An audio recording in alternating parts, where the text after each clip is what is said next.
Tick-tock, time to rock. I am live with the Apostate Prophet. How's everyone doing? Take a minute or two here. Make sure we are, in fact, live. I see our faces. I see our awesome, awesome faces. Oh, yeah, I see them. Awesome. How you doing, AP? Good. Thank you. How are you doing? Good. Tick-tock. I wanted to be like Sam Shamoon right now and tell you what you already know, which was. But first we have to wait because it always takes a while until we are live. Yeah. I saw this one live chat where he says it, and then you just mock him for saying that. That was. Hey guys, tell us if the sound's okay. I can always adjust things a little later. Hey, see there? I have this fluctuating microphone. Now it says I'm really loud, even though I'm not moving, not doing anything else. It adjusts automatically, and then anyway, it's not supposed to do that. Everyone, how is the sound? All right. Hey, check this out. We've got first, last here. Hey, first, last. Is that you? Were you the one who got banned on your main channel and this is like a backup or something? Who's first last? Oh, he's first and last. He was one of my mods, but Sam messaged me today and said first and last got his YouTube channel banned, so he's like on a backup channel now. Mm-hmm. That's kind of a growing issue, right? So the reason this is important is because we have problems with all of the platforms, but YouTube historically has been the best. Yeah. I mean, not compared to certain other platforms which have like a anything goes policy or something like that. They pretty much don't ban anyone. But of the main platforms like Facebook, Twitter, things like that, YouTube is the best in terms of actually being careful about banning people, whereas Facebook is like, oh, we heard a rumor from someone that you did something, and instead of just clicking to see whether it's true, we're just going to ban you for a week. And so it just makes it, and Twitter's the exact same way. So and this happened to you recently, right? We were talking right before we started. Yeah, definitely. So this happened not just Twitter. That was a while back, but now you're banned on Facebook. Oh yeah, no, I'm banned on Facebook. I just got banned a few days ago. I didn't even take it seriously. What was your funny crime? thing is, they took out four posts at once, and said these posts go against our community guidelines, and they're completely ridiculous things. You know, they wouldn't normally go against any community guidelines at all. And in some, I'm just making very, very normal comments. In one, I'm just sharing an article from somewhere else. And one is, you know, the website, The Religion of Peace. Oh yeah. And they do this thing annually. There's Ramadan Bombathon. Oh yeah.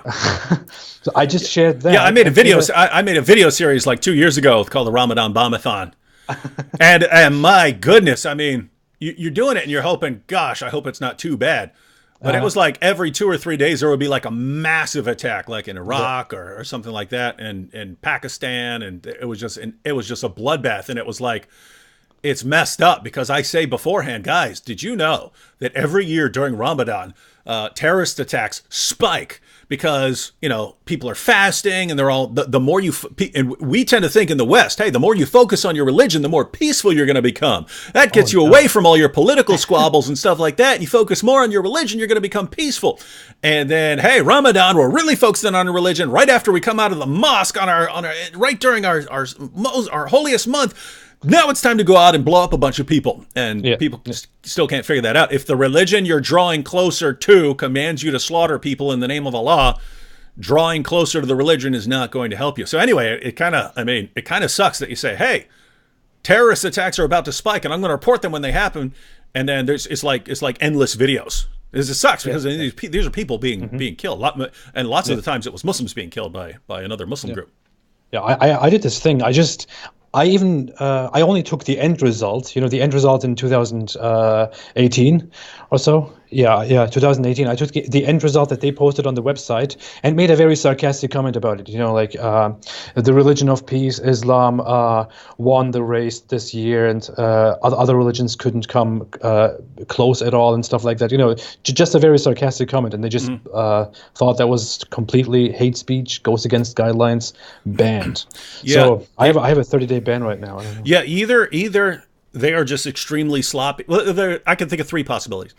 Either dumb. they're just extremely sloppy. Like they actually get a complaint, and it doesn't matter who the complaint is from. They just, without even bothering to look at what the complaint is about, they'll go ahead and click ban. Right? That's one possibility, right? Like they're just so busy. Like they're getting millions of flags a day, and there's like 4 people working in there, so they just don't have time to actually look at what's being flagged. That's one possibility. 2 is that they're actually biased, right? Like they're out to get you too. Like you actually have leftists there or Muslims there, and they're looking for a reason to ban you. And then the third, actually I forgot what the third was. I had 3 in my mind at first, and then was what I get for sleep. They don't understand sarcasm because they're stupid. That's possible, because I mean the idea we don't know who's working back there, right? But I mean, gosh, these guys, they're either evil, or they're incredibly sloppy, or they're irretrievably stupid, right? Like blocking me for posting something saying "Don't salute Hitler," right? For those of you guys who didn't see that, there's a famous picture of a crowd that was commanded to salute Hitler, and the whole crowd gave the Hitler salute except one dude who stood there with his arms folded, right? And so I posted a picture saying, "Be like this guy," right? And they said this violates our terms on hate speech or something like that. It's insane, right? So someone who would see that, you either have to be a complete moron, right? Like, I don't understand what this means. I think it's got people saluting Hitler in it, and even though it's circling this one and saying "Be like this guy's not saluting," it's got Nazis, so it's hate speech, right? So you either have to be like that, or you're looking for a reason to block us, or you're just not looking. Well, you remember my Twitter ban, right? For my Twitter ban, it was just a comment where I basically just cited Islamic rules, Islamic laws, and I condemned that. I didn't glorify that or anything. I didn't just make a comment on that. I condemned that and said that is evil. Such rules are evil, and that you shouldn't be like that. And they banned me for that. And the thing is, there was a bit sarcasm included, and I think they were probably not able to understand that.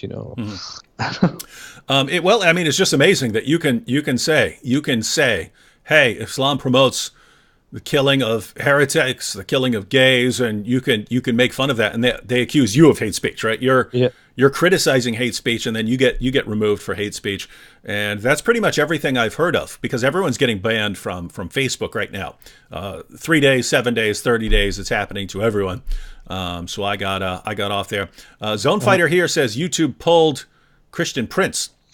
What? Which one is that? I think Christian Prince has multiple accounts, but I believe he's been having problems with that for years. The Arabian Prophet is his channel, I believe. Yeah, and the problem is, the more you tick off the keyboard jihadis, the more they come after you, right? The more they come after your content, the more flags they raise, and the more flags they come with, the more likely it is that they're gonna find someone sympathetic on the other end, someone who actually works for YouTube or something, who's going to be like, "Oh, that is messed up. Yeah, I feel for you. And then ban the person. Sad state of affairs. It's amazing. Can you imagine? I sit here and say, Nazis did this and this to Jews, and they still do this and this. Don't be like Nazis. Nazis are, of course, that's hate speech. Movement. How dare you say? What did you just say? Not on our platform, buddy. You don't say that on our platform. We only support Nazis on this platform. Yeah. It's amazing. You can't make fun of Nazis. Yeah. Here we go. This is from a Muslim. He says, "What happened in Sri Lanka was extremely upsetting. As a Muslim, I completely condemn the attacks, and so have many Muslim speakers and apologists." Well, the Don, we agree with you completely that it's extremely upsetting. And we agree with you that you should condemn the attacks. We agree with you that many people have condemned the attacks. The problem is you have an ideology which keeps leading to these attacks, right? I mean, I posted a video just a couple hours ago. Philippines, earlier this year, in January, bombings of churches. We just had the bombings of churches in Sri Lanka. Earlier, you can go through them. Bombings of churches in Egypt. Bombings of an Easter festival in Pakistan. Over and over again, you've got jihadis thinking that the best thing they can do for their God is to go out and blow up Christian churches and Christian holiday festivals and things like that.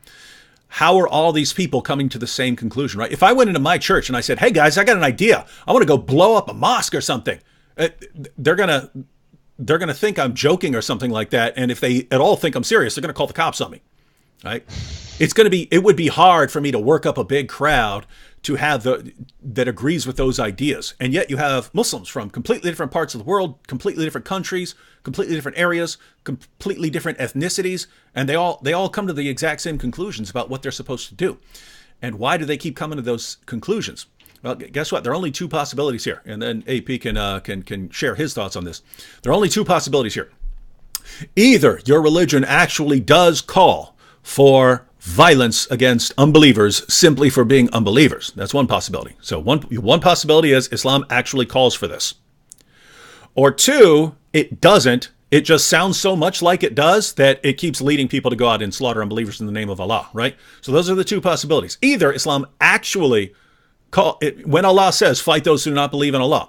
When Muhammad said, I have been commanded to fight people until they say there's no God but Allah, and Muhammad is his messenger. Either Allah and Muhammad actually mean what they say, in which case Muslims are supposed to go out fighting unbelievers in the name of Allah. Or they don't mean that, and they're just really, really bad communicators. But notice, either way, you still get the violence. If that's what Allah and Muhammad really meant, then you get the violence. If Allah and Muhammad are just really bad communicators and keep saying things that they don't really mean, well, there are still people who take them seriously, and so you still get the violence. So it's violence either way. It's still dangerous, right? No matter what, because you have these commands in Islam, you're going to keep getting the bloodshed.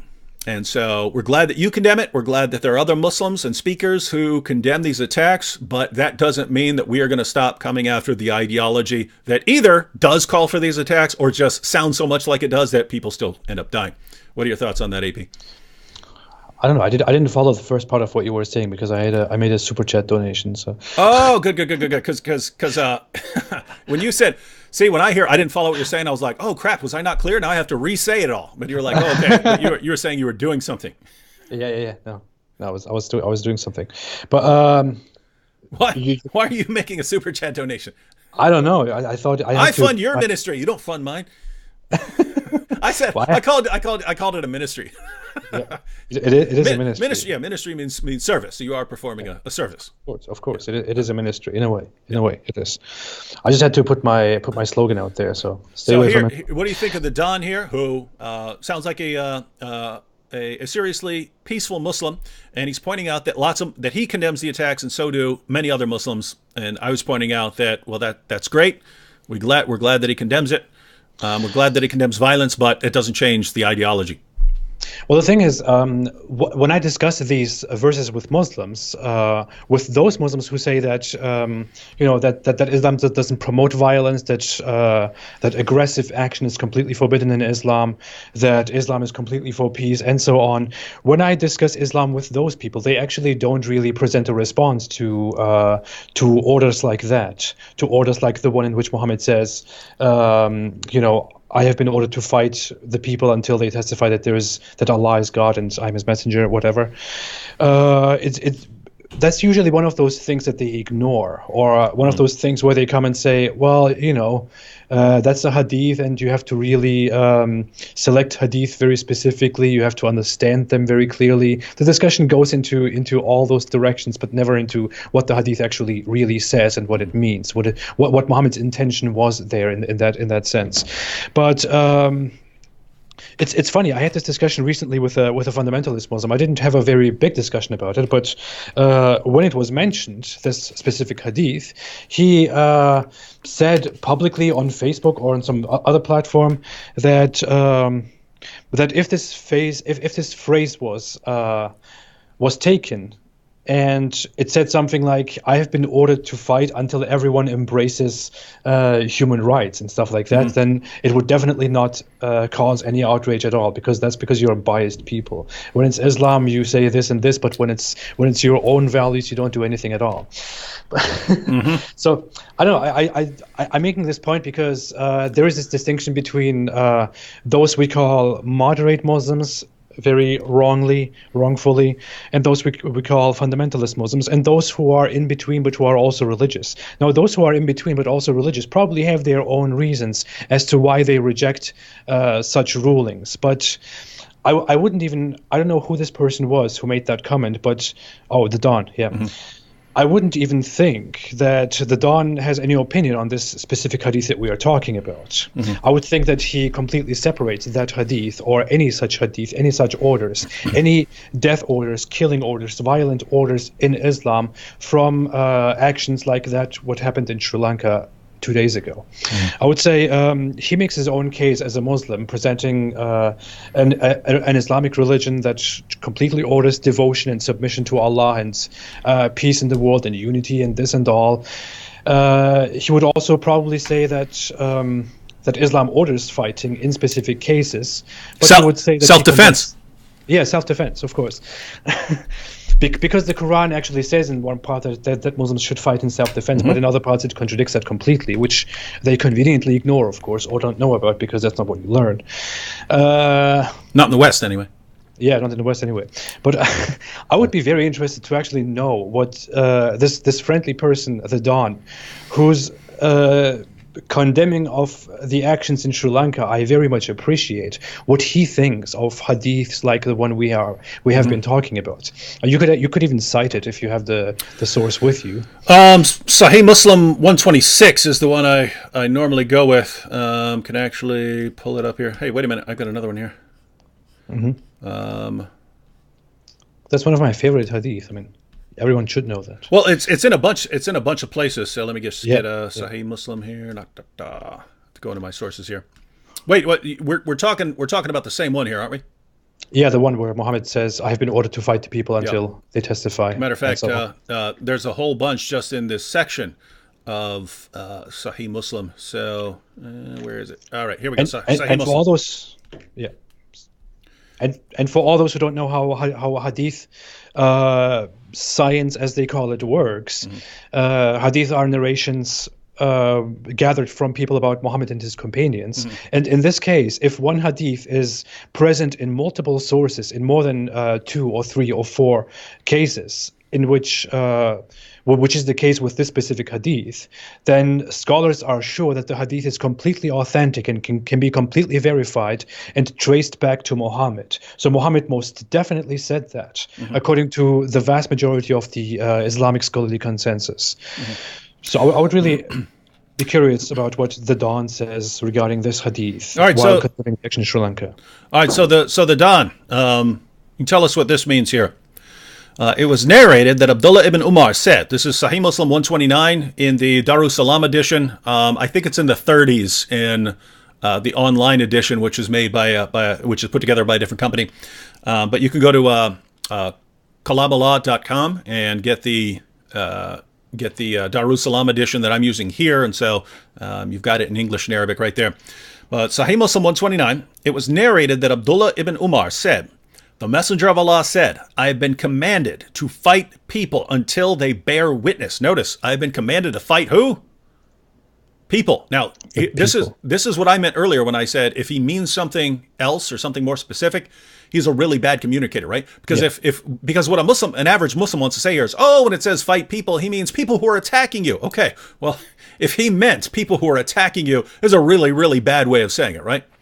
So it was narrated that Abdullah ibn Umar said, "The Messenger of Allah said, I have been commanded to fight people until they bear witness that none has the right to be worshipped but Allah, and that Muhammad is the Messenger of Allah, and they establish the Salat and pay Zakat.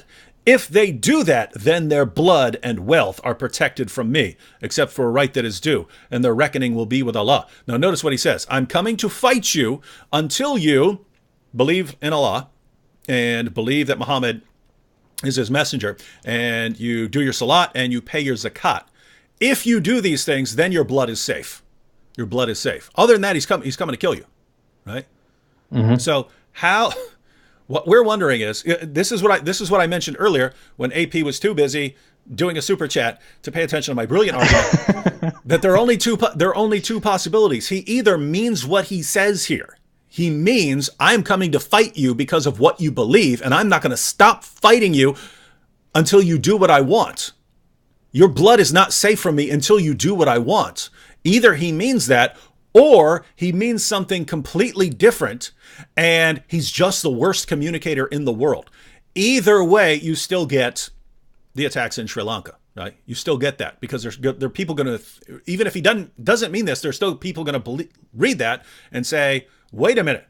Surah 4, verse 65 of the Quran says, I can't have any sort of disagreement with Muhammad. If I do, I'm not a real Muslim. So I have to mindlessly accept whatever Muhammad says. What's it say here? Oh, you got to fight. You got to fight people until they believe. And until they do, you just keep waging jihad against them. So I still got a lot of comments to scroll through here, but we're interested in what you, the Don, and other Muslims have to say. What he says, I have been ordered to fight the people. He doesn't mean people who are standing in front of me and threatening me with their swords, attacking me, trying to behead me. It says just people. Fight against the people.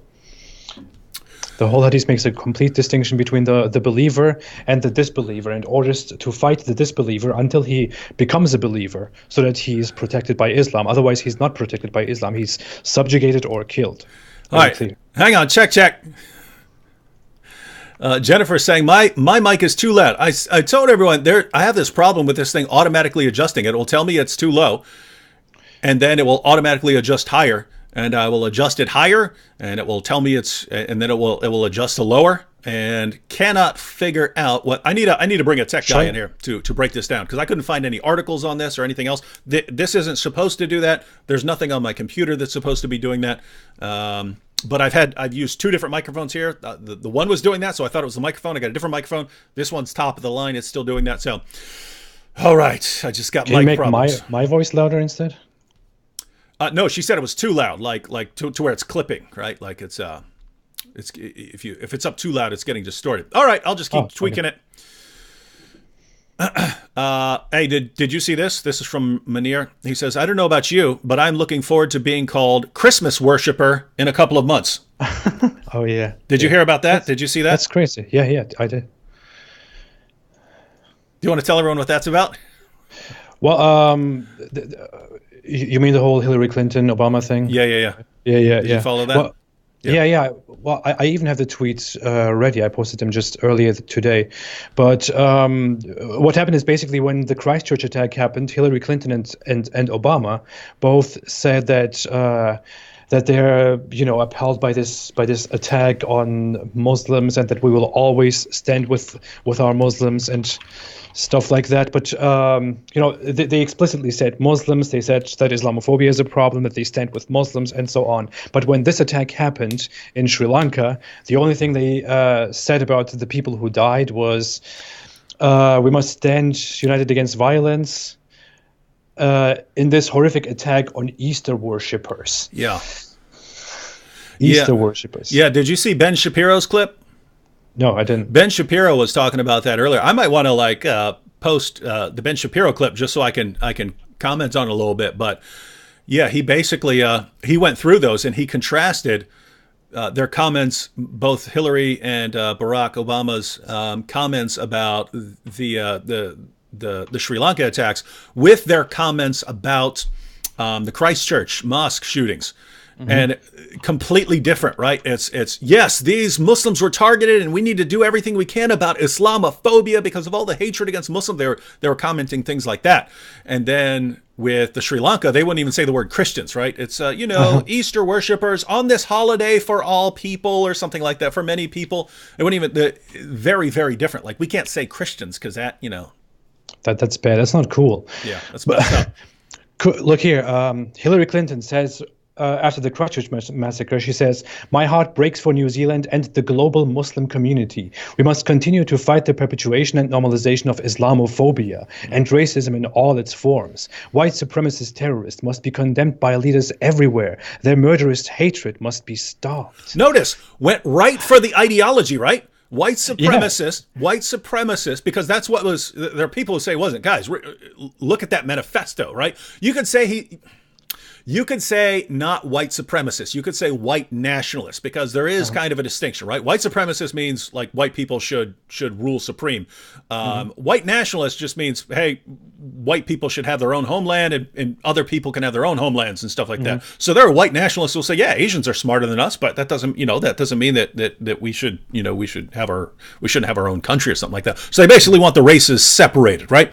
I think that's ridiculous. My wife's half Asian, but just assuming you make that distinction.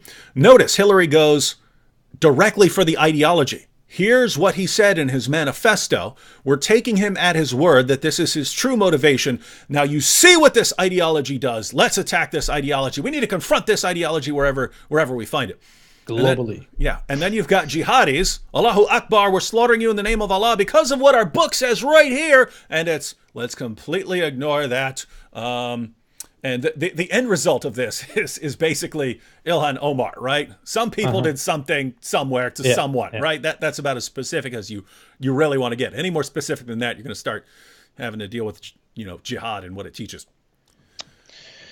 Anyway, hello to all Easter worshippers. Thanks for being here again, dear Easter worshippers. Here's the follow-up from first and last, and then we'll guys, we normally kind of just chat randomly, address comments here at the beginning because it takes a few minutes for everyone to get on, but we've got almost 2,000 people. We've got over 1,800 right now watching, so that is a huge group, and it shows that people are really concerned about the issue here because, gosh, man. Well, let me go and just point out what happened the first and the last here, because guys, this is also a massive concern, right? At the end of the day, I don't really care about Facebook, but I know a lot of people really love to use it, and that's like their main focus. I never cared much about Facebook or Twitter because my main focus has always been YouTube, right? So Twitter and Facebook, I just used basically to post my videos there. So the emphasis was always YouTube. So, if they start banning me, I don't really care. It's not worth my time to care much, but I keep bringing it up because there are other people who are going to be affected by this as well. And so I want to kind of speak out on their behalf. What's scary about first and last year is he got banned from YouTube. He said no warnings, no strikes, no nothing. They just out of nowhere terminated his account. And why that sucks is you've got huge channels, right? So let's say you've got mega huge channels, like let's say PewDiePie and stuff like that. Then you've got like really, really huge channels like Steven Crowder, who's in the couple of millions and stuff like that. Mm-hmm. Then you've got channels like ours, right, where we're not in the millions, but we'll be there. We're on our way to that, and we have pretty big followings right now. And then you have smaller channels, and what sucks is, if I get banned or you get banned, AP, then people notice. We have a following. We can draw attention to that. Smaller channels, they can just. It looks like YouTube is saying just, okay, we don't like what you're saying, or we don't like the videos on your channel, so we're just going to ban you, and there's nothing you can do about it. Haven't violated any rules. We're not going to give you an explanation. We're just going to terminate your account. Sorry, you can't log in. And because keep in mind, they could do that to any of us, but they know that we'll be able to raise a bigger fuss about it. Not nearly enough. We can't hurt YouTube. But if they start doing that regularly to people, it will add up to hurting YouTube. But it seems they know that smaller channels, they can just get away with it, and that's scared because if that means that people who work at YouTube are starting to think like this, hey, we need to start banning people who are critical of Islam. Yeah, jihadis slaughtering people in the name of Allah all over the planet, but let's block people that criticize that. That is some scary stuff there. Mm-hmm, mm-hmm, mm-hmm. It is insane what's going on. Oh yeah, I still hope that YouTube will be the more reasonable platform compared to Facebook and Twitter, which just randomly bans everyone that says something wrong. But I don't know. I hope YouTube doesn't keep disappointing us here as well. I do as well. In fact, my goal in criticizing any of these channels, like people point out, like when I would criticize Facebook or I would criticize Patreon, I would get messages, you hypocrite, you're still on Facebook and you're still on Twitter and you're still on Patreon, you're complaining about them. Guys, just because I criticize something does not mean I want to be done with it, right? Right? I could tell my kids, guys, you need to start doing better on your homework. It doesn't mean, you're no longer my sons, right? You could criticize something because you want it to improve, right? With the main platforms, I criticize them because I want them to get better, right? And I hope enough people bring up the problems that the platforms get better. With that said, if they don't, I hope they start dying.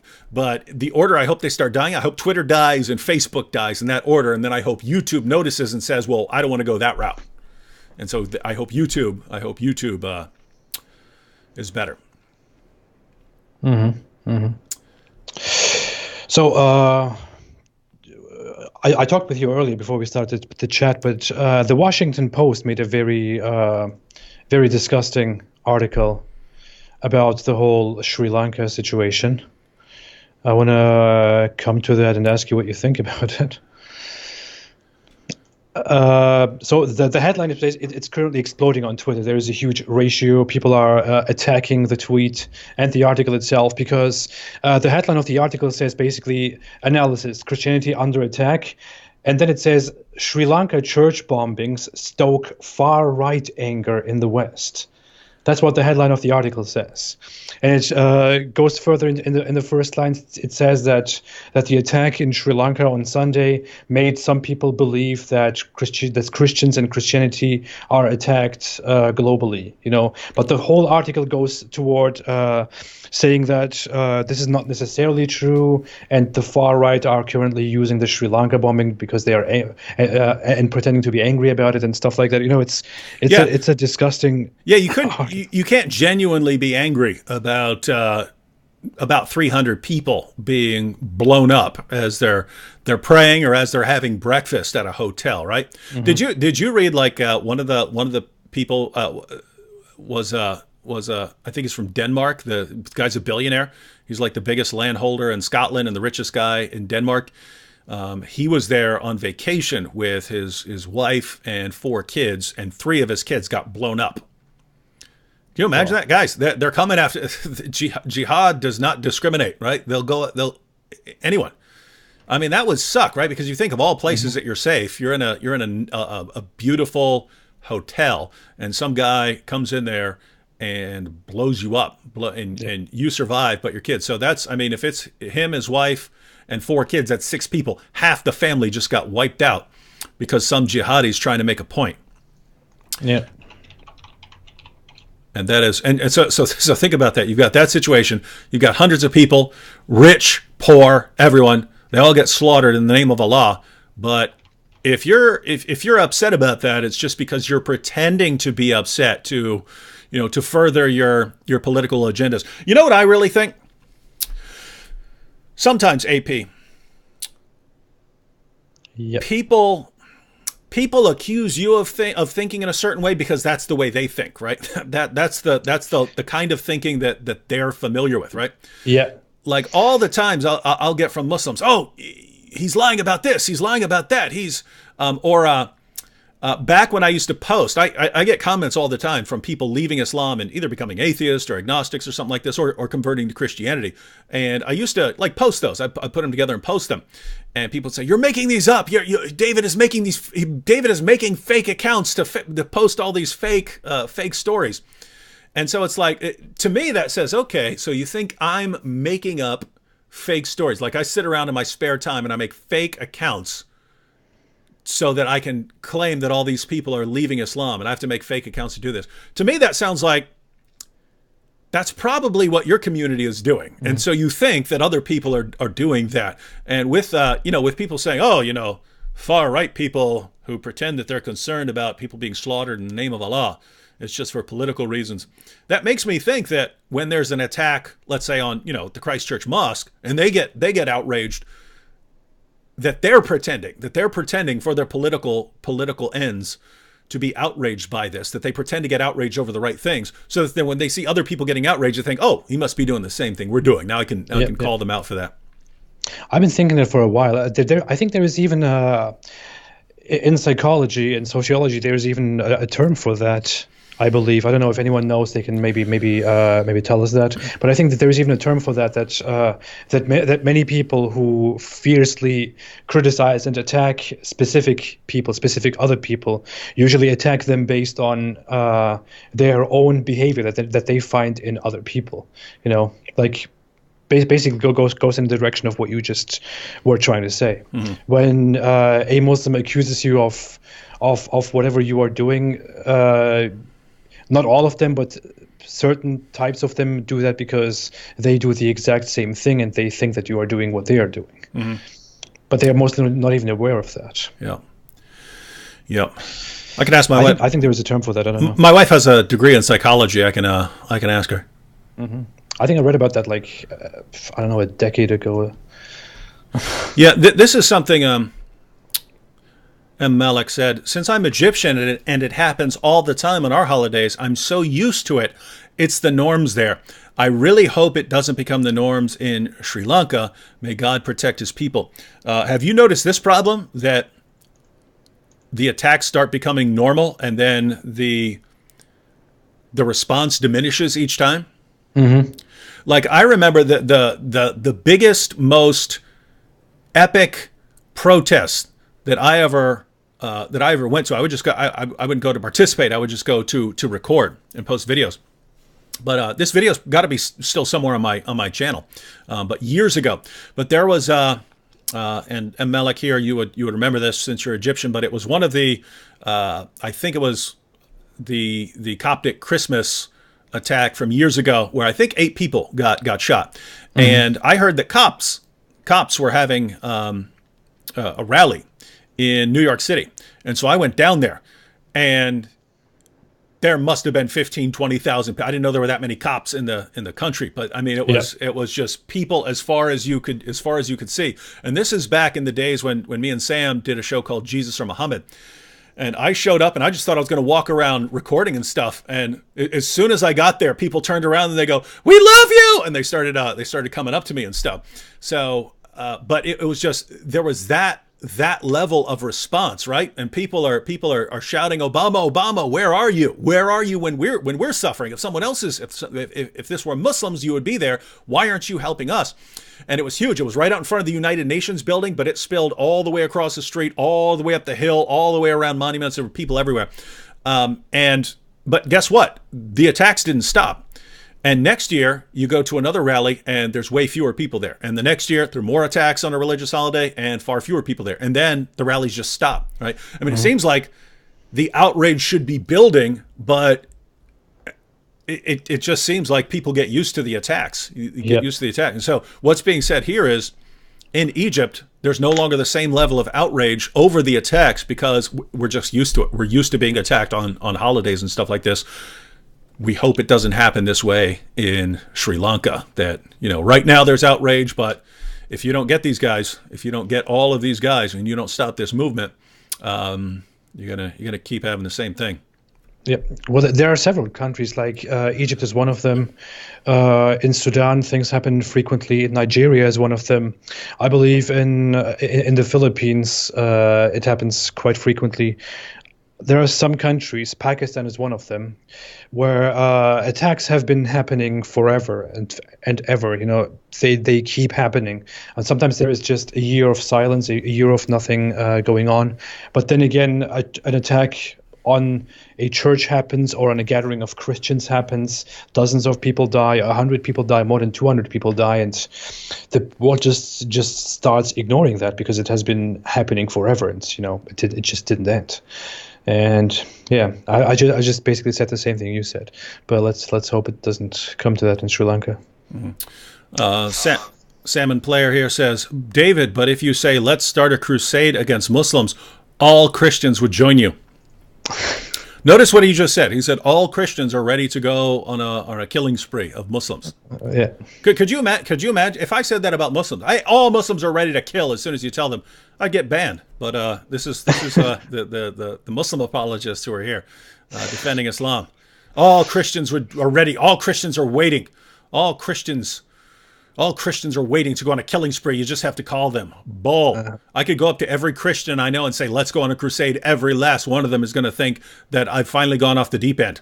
They're going to say, David, you got to go back. You got to go back to the mental hospital. That's what I would think. All right. So, gosh, I'm like a quarter of the way scrolling down through these comments. I gotta find a way to do this way more quickly. So AP, what do you think needs to be done here? Right? I'm assuming you're not for going out and slaughtering people. No, but no. In places like Sri Lanka, right, where you've got Christians who are a minority.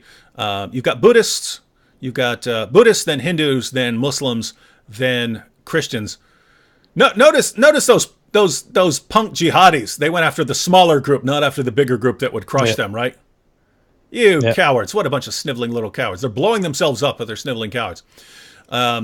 Their reasoning is, well, since the Christians are such a small community, there won't be as much of a backlash as. In other words, they know they're dying because they're blowing themselves up, but they're worried about like their jihad group and stuff like this. They don't want it to get wiped out, so they went for the easy pickings. Unless they just really hate Christians more than they hate Buddhists, which according to Muslim sources they should like Christians more than other groups because we're people of the book.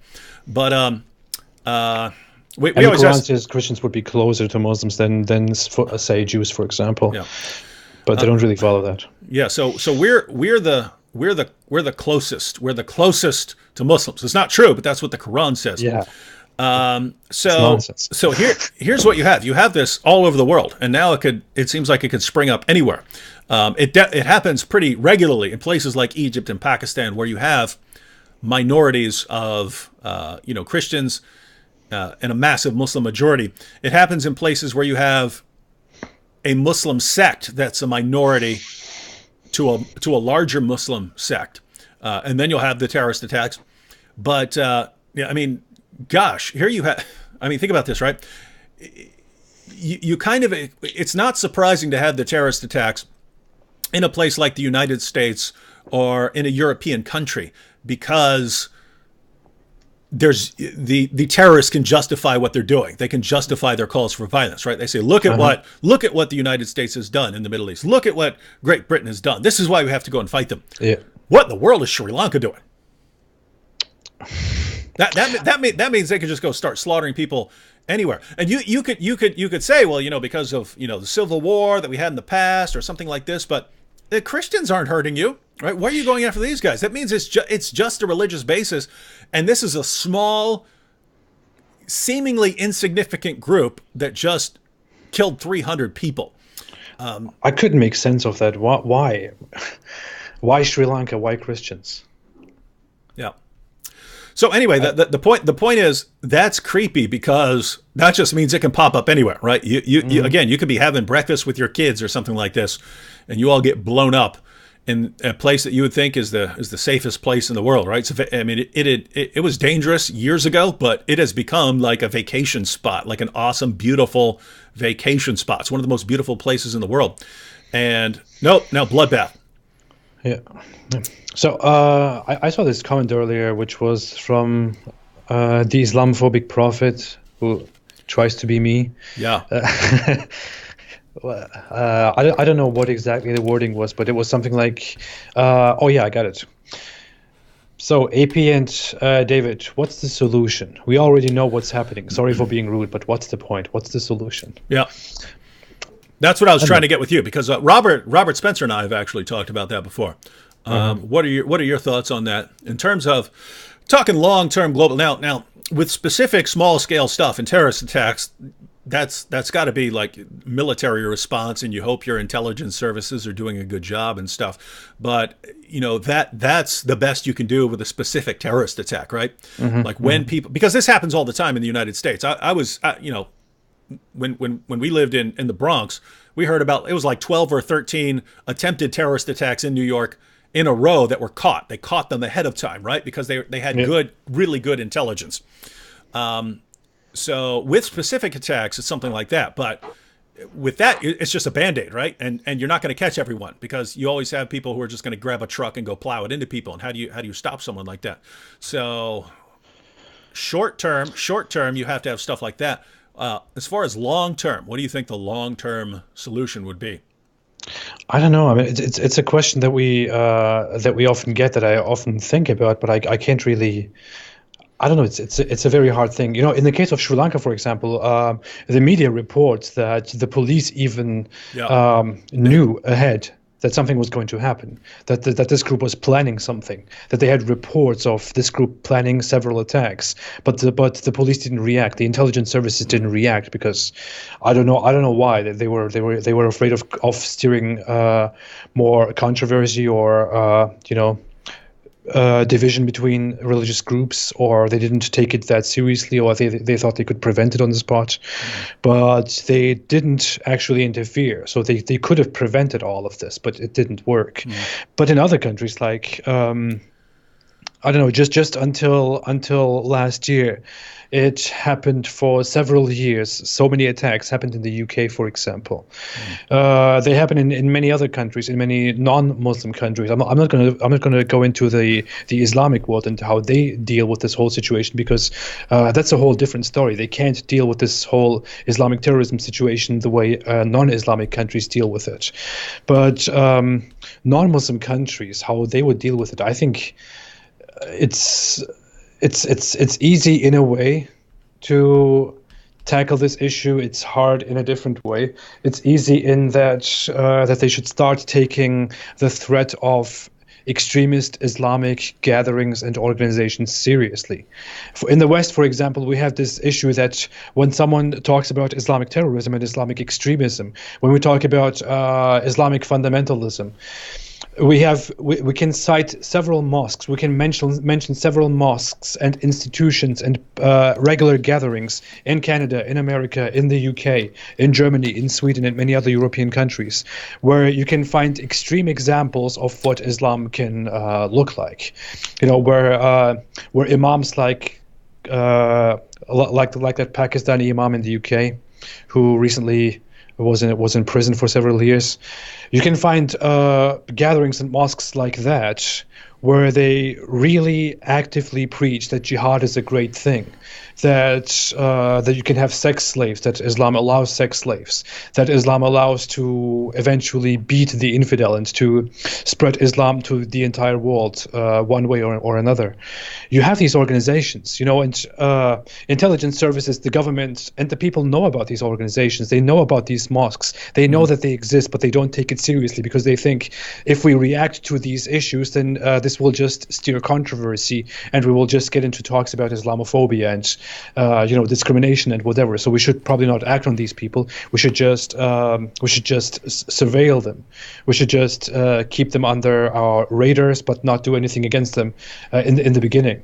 After a terrorist attack happens, they all start saying, well, we are shocked. We have no idea how this happened, no idea how it came to this. But they just need to start taking things seriously. But in order for that to happen, in order for government and intelligence services and the police to actually firmly control these organizations, firmly monitor these movements and stop them before they can start anything, people need to stop apologizing for Islam. People need to stop protecting Islamic groups. They need to stop saying that all these talks about Islam and violent Islam and Islamic killing orders and Islamic jihadi groups were all a result of far-right racists and white supremacists and radical Christians, whatever that means. You know, people need to just stop that, and I think that's why we are here. We are still not able as nations to get there, to start actually targeting these groups and taking things under control. But that's why you, David, and I are here and try to inform people as much as possible about what Islam is, about how Islamic groups act, about their vision of the future, about how they believe that in the future, before the day of judgment, they will fight and kill the last Jew that they find. Until even trees and rocks will say to the Muslim, "Oh Muslim, there is a Jew behind me. Come and kill him. Just only one tree will protect him." That's what the vast majority of Muslims believe in. That's a completely authentic narration. The vast majority of Muslims, even the most regular Muslims, believe in that. They believe that this will happen.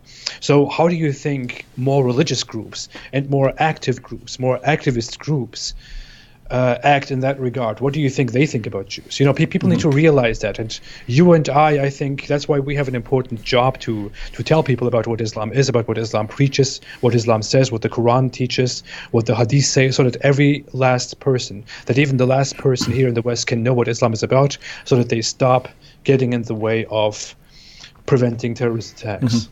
Yeah, you started off totally different from what I was thinking in terms of, talking about, surveilling mosques and stuff, but you ended up exactly where I was going, right? Yeah. Stop protecting Islam, right? If you want to say, hey, don't go killing Muslims and stuff like that, by all means, I want people to protect Muslims who have nothing to do with terrorism, right? I don't want people targeting them and going after them.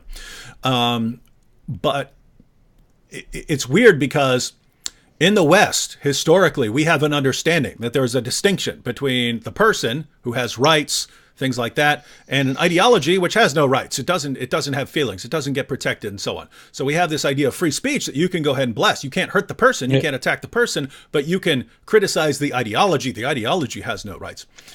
In Islam, no, you're they're sort of one and the same. So a person believes in Christianity, therefore you can go and attack the person because of the ideology. So they have that same idea that, oh, you're criticizing Islam, therefore you're calling for violence against us, because that's how things are in our religion. It sort of doesn't mean they're thinking through that process. It's just built into their thinking that if you're going after Islam, that means you want us dead, you want us to be killed or something like that, because that's how things are. That's just the Islamic way of thinking. But people in the West, especially, the media and politicians and Hollywood, they've bought into the same idea, which is a ridiculous idea that we don't apply in any other way. That they think if you're criticizing Islam, if you're criticizing the Quran, if you're criticizing Muhammad, it's because you hate Muslims and want them to die. And so anytime you speak out against Islam, even if it's talking about the glorious day when you'll be able to slaughter all Jews or something like that, and you're criticizing that, or you're criticizing wife beating or jihad or any of these things, you're criticizing things that if they were in a right frame of mind, they would say, of course you have to criticize those things. You'd be insane if you didn't criticize those things. But Muslim groups have convinced Westerners in positions of power to adopt that same view, that when we criticize these passages in the Quran, in the Hadith, it's because we hate Muslims and so on. And so if they get rid of that idea, and if people who don't know anything about Islam just shut up, right? Because, I mean, it doesn't happen as much anymore, but like 5, 6, 7, 8 years ago, every time there was a terrorist attack, every Western politician and journalist was suddenly an expert on Islam, and they would get up to the podium. Obama, everyone else would get up and say, no, let me tell you what real Islam teaches. And who are you? You're reading a speech that was written by some other guy, right? Yeah. Usually, a Muslim who wrote that for you. And who in the world are you telling us what Islam teaches, and that you've got it right, and all these jihadis, they've got it wrong. But if they would just be quiet, and it would become acceptable to criticize and question and challenge Islam. Guys, I've said it before. I'll say it again. I believe that is all you need. For some reason, whenever I say that, people say, no, you have to go on a killing spree. The only way to deal with this. Guys, how do you know? Just think about the situation right here, right? Politicians praise Islam. They say it's wonderful. The media, journalists, they praise Islam. They say it's wonderful. Only a bigot and a racist would criticize it. It's something so wonderful. Educators, college professors across the board. Islam is wonderful. The only people who would ever criticize this are racists or bigots or hate mongers, people who just hate Muslims. Hollywood, that is the unified message of Hollywood. The only people who would ever criticize anything having to do with Islam are racists and bigots who just want to go out and kill all Muslims. That's the message from pretty much all the sources of authority in the West. Churches, there are many churches who are like that, right? And then you've got people like me and the Apostate Prophet and Sam Shamoun and Abdullah Samir, and we're sitting here and we're making videos on YouTube and we're saying, hey, Islam's got a problem here. Well, if everything you've heard from politicians and the media and educators and entertainers is all telling you, hey, the only people who criticize this are really, really sick, evil people, and then you hear us saying critical things, what's the natural reaction? Oh, gosh, these guys must be nuts, right? These guys must be nuts, right? So think about that. It's us. It's a few guys on the internet, and not just us on YouTube, but there's some people on YouTube. There's some people who write articles and books and stuff. But it's the people who are active in this area. It's a really, really small group of people. So when people out there say, oh no, the only way to deal with Islam is to go on a massive killing spree and stuff like that. You just have to go kill everybody. Blah blah blah blah blah. how do you know, right? It's never been tried. We've never been in a situation where instead of everyone in a position of authority protecting Islam from criticism, protecting Muslims from hearing from people like the apostate prophet, shielding Muslims from this, it's actually all over the place. In other words, imagine a world where it's actually on CNN or something, right? Or it's on 2020. It's on 2020.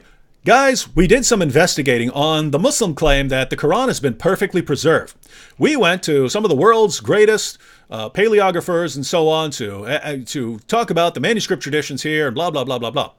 And we found out, gosh, there are tons of differences in the Quran. Entire chapters came up missing. Large passages came up missing. All this. And you had a special on that. That's just factual. It's factual information. Well, guess what? Now it's not just a couple of us on YouTube saying, hey, guys, the claim that the Quran has been perfectly preserved is idiotic nonsense that you've been lied to about. Now everyone sees it and everyone knows it. Well, guess what? If you do that for all of the core Muslim claims, it's a completely different situation. So anyway, the point here is, guys, just don't jump to conclude. Besides that, I just want to say, those people out there who say, no, we need to go to war, we need to go on a killing spree.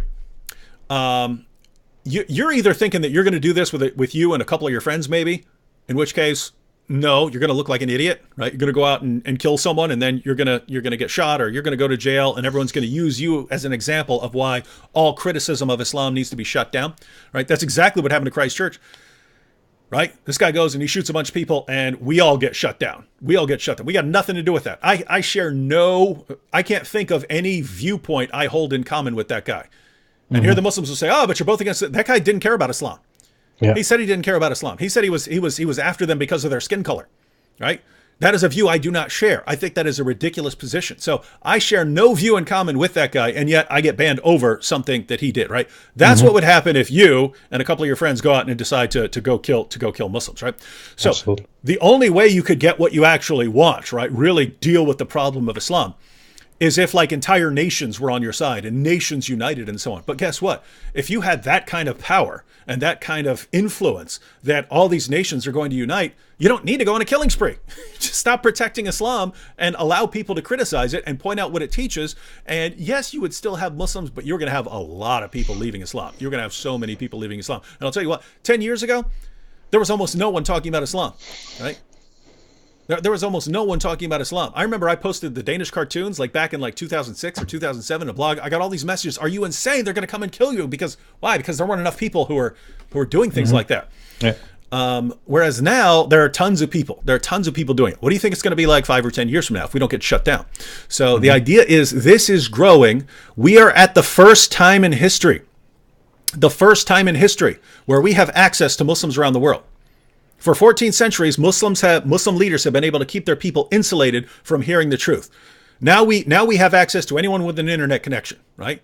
In other words, back in Saudi Arabia, for 14 centuries, you couldn't go talk to people in Saudi Arabia. You were going to get your head chopped off. Yeah. Now we can talk to people in Saudi Arabia through the internet. We can talk to someone in Saudi Arabia right now on our cell phones by going on some social media site or something like that, right? So this is the first time we've ever been able to reach people like that. And it's the first time in history where we have open access to their most trusted sources, right? You go back to even the 70s. You got some copies, you got some translations of the Quran. You don't have the rest of the Muslim sources. You don't have the information. You can't respond to what people are saying. So we are the first generation in history with the tools to intellectually destroy Islam. And you got people saying, no, skip that part, just go on a killing spree. Are you morons? Are you morons? Why would you not want to try that? We have everything. It's been thrown into our hands. Guys, if you want to refute Islam, here's everything you need. Open access to Muslims in every country in the world and all the sources you need to completely destroy Islam. And people are going, no, what? Is it too much work? Is it too much work for you? You'd rather have billions of people dying in an epic global bloodbath than have to sit down and read? Come on, guys.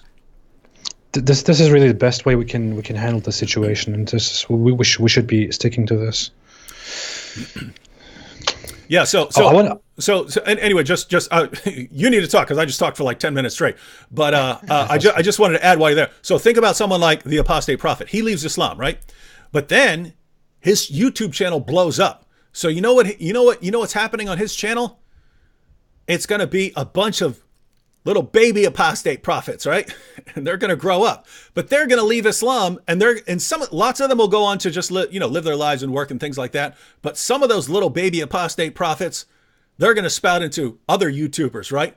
Pretty soon, they're going to be everywhere, right? The critics are going to be everywhere. And once there are critics everywhere, and especially tons of former Muslims everywhere. They're everywhere now. You can't walk 5 feet without running into a former Muslim now.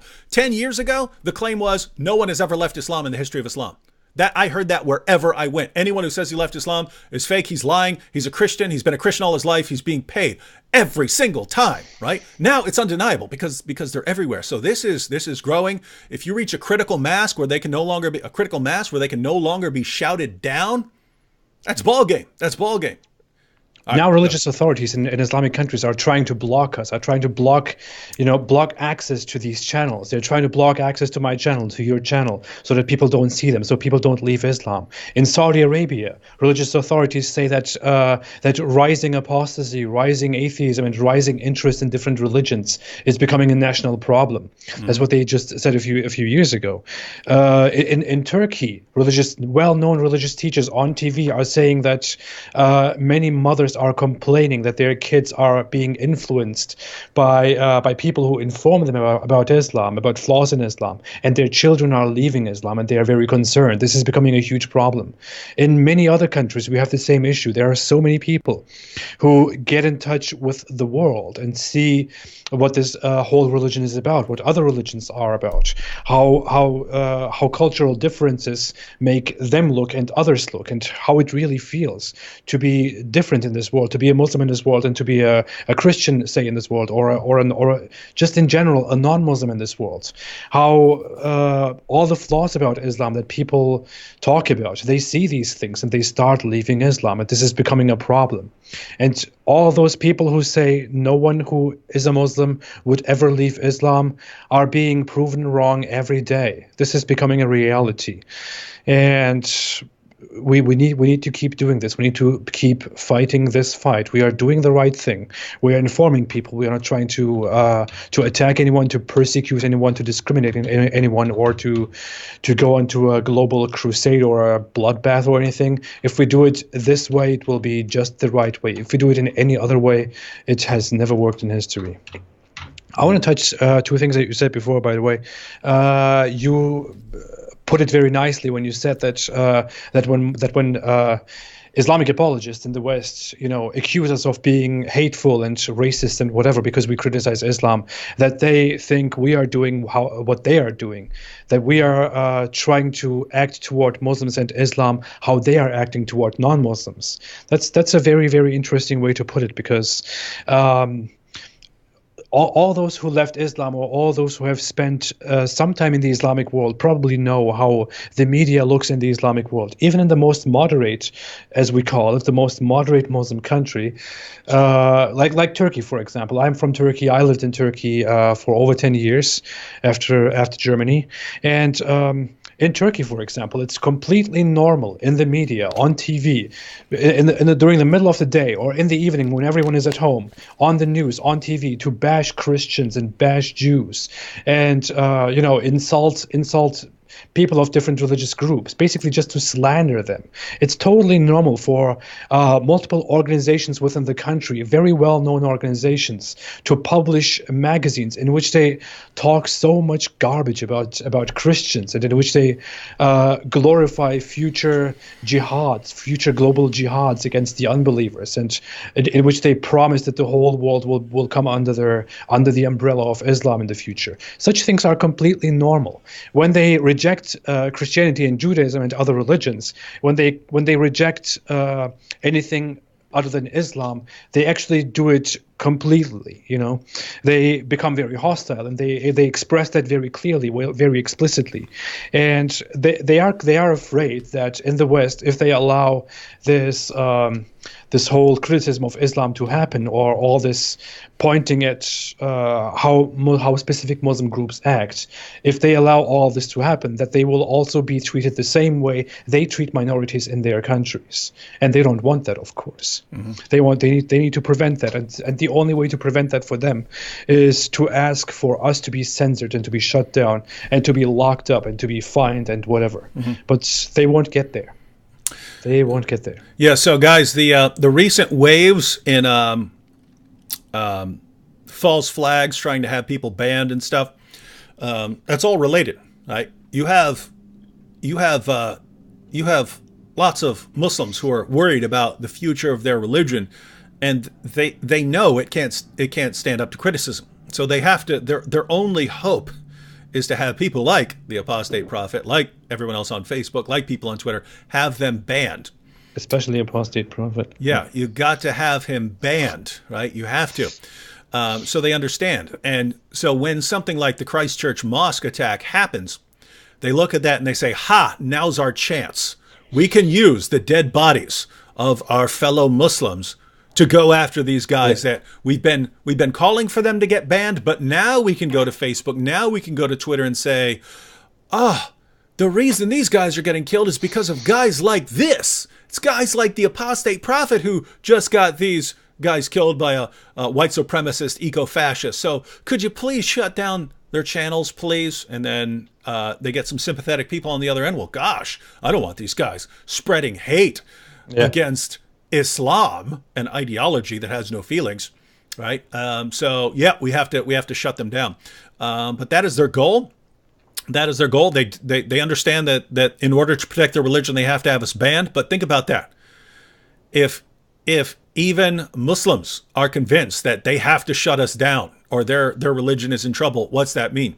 It means if they don't get us shut down, their religion's probably in trouble. They see it, right? We see it, they see it. You have lots of people who don't see it because they're not paying attention, but we see it, and we know that. So, guys, before you go around calling for epic bloodbaths and wars and stuff like that, just think, what are the jihadis really terrified of, right? What are the fundamentalists really terrified of? They're not terrified of armies. They're not terrified of people coming and killing them. Right? They believe they're going to Jannah. What are they scared of? They're scared of their religion being exposed. That's what they're scared of. So if they're worried about it, then we should think, oh, maybe there's a reason they're worried about that. And the reason they're worried about it is they see when someone leaves Islam, it's because they just found out a bunch of new information and realize they've been lied to. And if you get enough of those people, if you get enough former Muslims saying, guys, what these guys have been telling us all our lives about scientific miracles in the Quran and about the perfect preservation of the Quran and about Muhammad being the greatest moral example who's ever lived, it's all nonsense. Look, it's all right here. If you get enough people like that, you can't silence them. If it's 3, 4, 5, 10 guys, you can silence them. If it's 1,000, 2,000, 10,000, 20,000, you can't stop them. You can't stop them. They know that. So they're in desperation mode right now. Desperation mode. Absolutely. Here's a German question for you. German? Where? M. Maimonides says, Hallo, Rizwan, warum gibt es in Deutschland keinen Islamkritik YouTuber wie dich? And I haven't taken German since 2004, I think. Looks like hello, Ridvan. Why is there no Islam critic on YouTube like you in Germany? Is that absolutely? Is that close enough? Okay. That's totally correct. Totally right. You got this. That's amazing. All right, now I'll respond in German.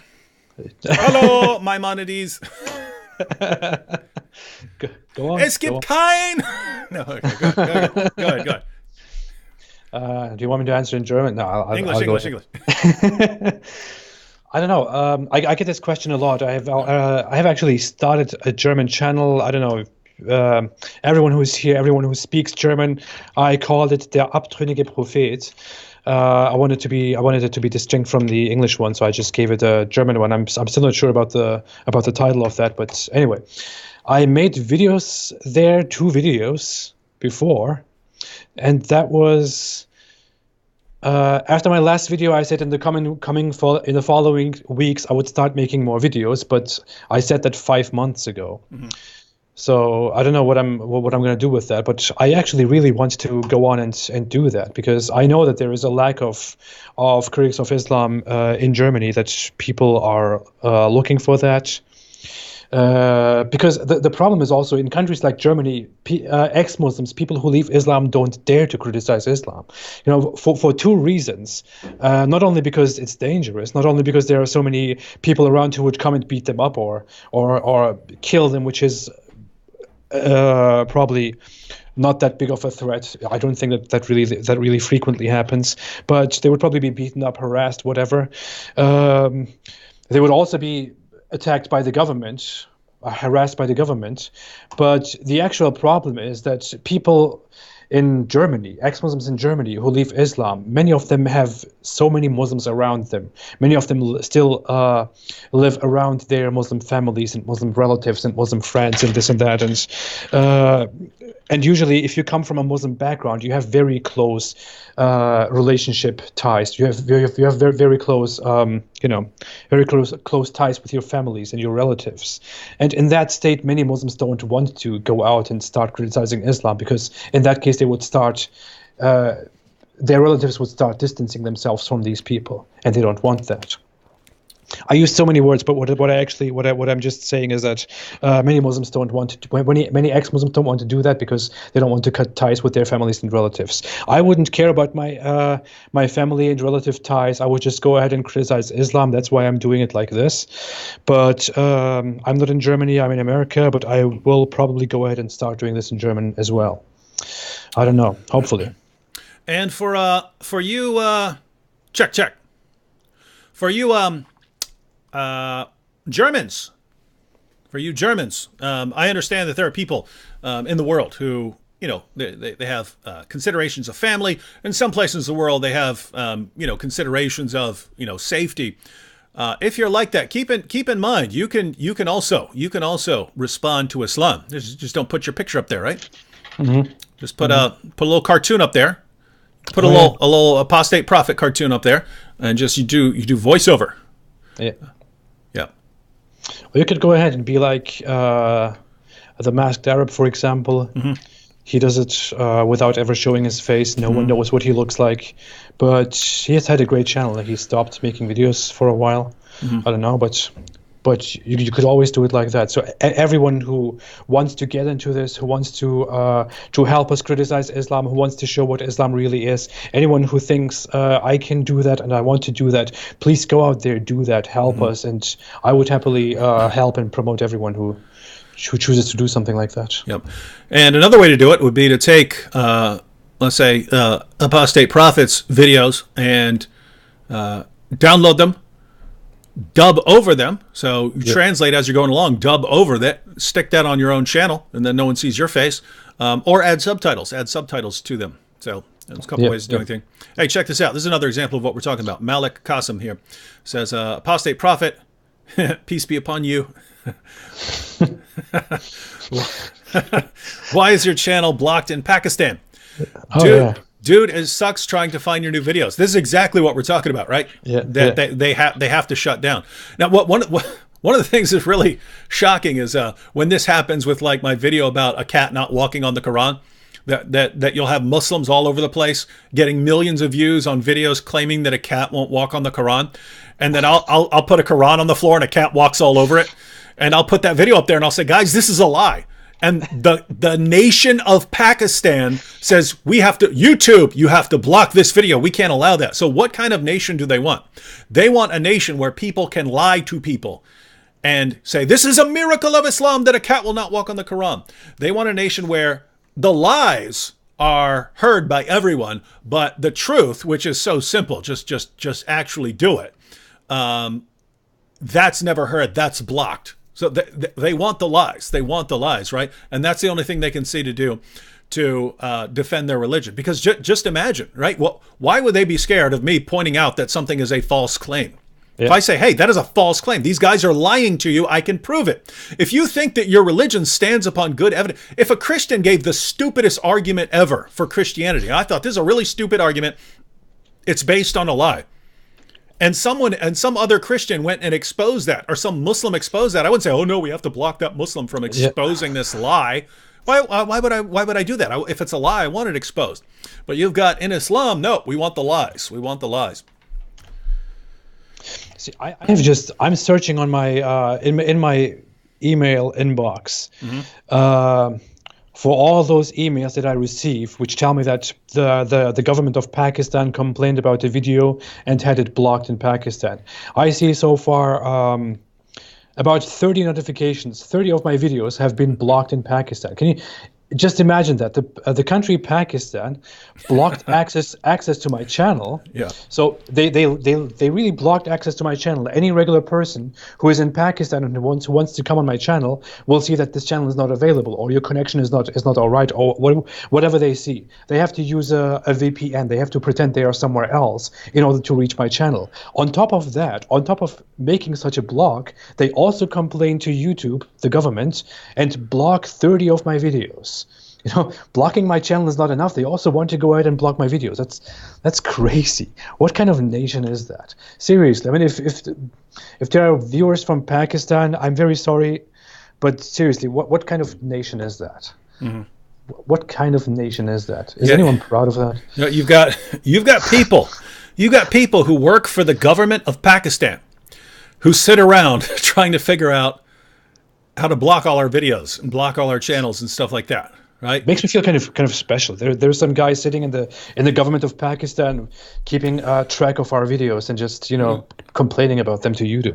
That's amazing. This guy's getting paid. His job is to block our stuff and to constantly contact YouTube and say, "Can you block this? Can you block that?" We can't allow people to actually get that information and come to an informed decision about Islam. We can't allow that.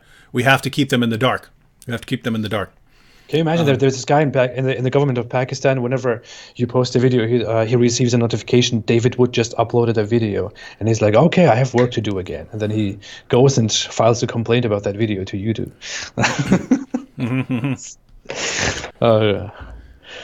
That's a very great job. I wish I had such a job. Hey, check out Omar Mujahid here. You will never stop the spreading Islam. Smiley face, smiley face. One God, not three into one. You will never stop. Guy, Omar, why do so many people on your side have to silence anyone who disagrees with them? Either by killing them, as they do in Muslim countries, or locking them up or something like that, or by trying to have them blocked and banned. That the people who do this are cowards, Umar, right? And that is very common. Have you guys ever heard of me trying to get someone banned and deplatformed from YouTube or Twitter? Keep in mind that's different from blocking people. If you don't want to hear from someone on Twitter, you have the ability to block them, right? Right? You don't have to listen. If you don't like someone, then you don't have to listen to them. Yeah. But what will do? Oh, I don't want anyone to hear what this person has to say. I want to have him get deplatformed because he's talking about Islam's most trusted sources. Dude, if you think nothing can stop Islam, why are you trying so hard to stop information from being spread? Right? You know you're scared. You know why you're scared. You know what's in your sources. The vast majority of the world's population doesn't know what's in your sources, and you don't want them to know what's in your sources. If you really thought it was true, why wouldn't you want everyone to know, oh, look how glorious all this information about our prophet cleaning the semen stains off. I mean, Aisha cleaning his semen stains off his robe before he goes to the mosque. All the sources that we have on that, Muhammad telling his followers how to pluck their armpit hairs and stuff. What? Why would you be so scared of people having that? Shouldn't you be shouting that stuff from the rooftops? Our prophet had sex with a 9-year-old girl. It's so wonderful and glorious. You should all know that he is the greatest. No, you don't want anyone to know that stuff, right? So you're ashamed of him. You're ashamed of him. You're trying to hide it, and that's why you're trying to get people deplatformed. Next. He also had a dozen wives, by the way. We have a great prophet. No, he couldn't have, because the Quran says you're only allowed to have 4. But the prophet is special. You mean like in Surah 33:50, where Allah says that Muhammad and only Muhammad can have more? Yes. That's not convenient at all. That's not suspicious. Hey, Umar, how about that time when your prophet swore an oath to all his wives, because he had tons of wives, that he swore an oath to his wives that he'd stop having sex with his slave girl, marry the Copt. Oh. And then Allah revealed, Surah 66, verses 1-2. Hey, I didn't tell you to take that oath. You get right back to having sex with your slave girl. I didn't tell you that. So Allah orders Muhammad to break his oath. Yeah. Don't listen to your wives. Enjoy your sex slave. I allow that. I am Allah, the Almighty. That's not suspicious. or Muhammad, Surah 33, verse 37. Hey, Muhammad, you know what I really need you to do? I need you to marry and have sex with the wife of your own adopted son. I need you to do that. But there's a reason. I need people to do that. So I need you to do that so that other people will understand that it's okay to do. In case they were wondering about whether they should be marrying the wives of their own adopted sons. In case they were wondering, because it's a huge moral problem for people around the world. People for centuries have been wondering about that. Do I or do I not marry the wife of my own adopted son? Because my gut's telling me no, but I don't know. I need wisdom from Allah. Finally, Allah reveals it to Muhammad by ordering him to take the wife of his own adopted son. This is your prophet, right? This is the stuff you want to shout from the rooftops? Come on, dude. You know why you're scared. That is great. Yeah. Oh yeah, and when the wife says, I don't want to have this marriage, then just say, if Allah makes an order, you are not supposed to question that order. You're supposed to follow that order. That's exactly what the Quran says. That doesn't sound suspicious at all. Yeah. Yep. Muhammad's the pattern of conduct, dude. Anyway. Hey, Umar, would you marry the wife of your own adopted son? Oh, wait, you can't have an adopted son because Islam abolishes adoption. So what's the point of it's the same chapter where adoption is abolished. What's the point of having Muhammad do it? You see the problem? You see the problem, dude? Say, I can ask you, hey, would you marry the wife of your own adopted son? So what? Adoption? We don't do that in Islam. Right. What was the point of the revelation? Because Surah 33, verse 37, Allah says, Muhammad, this is why you absolutely must take that super beautiful woman that your adopted son is married to. Take her for yourself. You have to do it to set an example so that everyone else understands they can do this too. But then, in the same chapter, abolishes adoption so that the situation will never again arise. It's Muhammad, I really need you to do this thing so that everyone knows it's okay, even though the situation is never going to arise again. This is the wisdom of Allah. This is what you have to marry her. You have to do this. Otherwise, they won't understand. I will strike you with light. I will sever your aorta, Muhammad, if you do not marry that woman. Wow. Yeah, well. Yeah. I was going to say something. I don't know.